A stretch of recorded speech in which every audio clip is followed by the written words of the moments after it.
بسم الله الرحمن الرحيم. صلى على رسول الله. نعمل ايه؟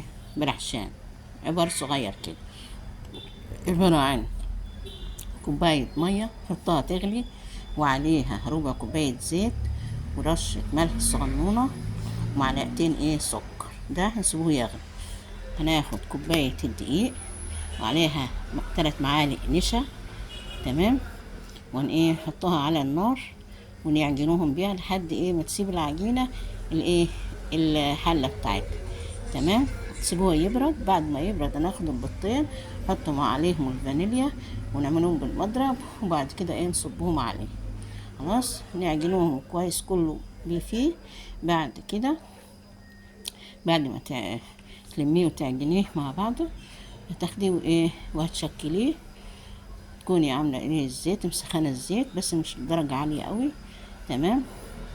وهكذا تاخديه بقى وتزينيه الاول بالشربات. شربات عباره عن كوبايه سكر ونص ميه، وكده بقى تضاعف المقدار، وعليه فانيليا او موارد الطعم اللي انت عايزاه، تمام. وتسيبيه يغلي 7 دقايق كده وتنزليه يبرد كده شويه، والبلح سخن وتغطسيه فيه.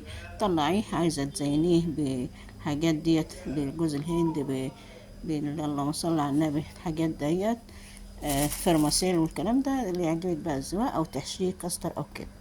ادي الميه غليت اهي. نيجي ضايفين الدقيق كده. بسم الله الرحمن الرحيم. على معلقه النشا، كمان معلقه كمان ولا 2 لحد ما تكور كده، وتسيب الحله خلاص وتهلكيها كده بالمعلقه. شايفه كده سابت الحله اهي، تمام. ناخدها بقى تبرد، ونحط عليها البيضتين بتوع الدجاجة وعليهم الفانيليا، نبدأ بقى نشكل.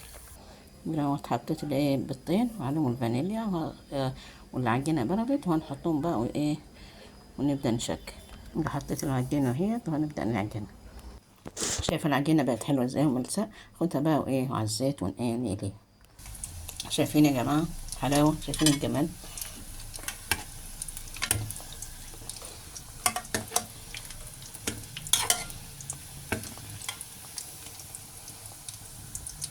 طبعا برغي عشان البيض والنشا حطيتيه عشان ينشف، تمام.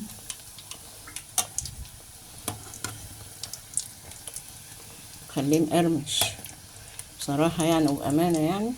حطيت له ربع معلقة او نص معلقة صغيرة بودر، وده اللي خلاه منفوخ.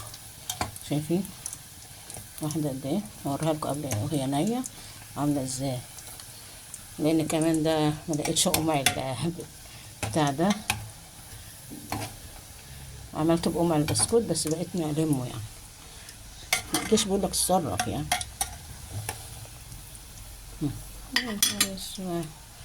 تعدي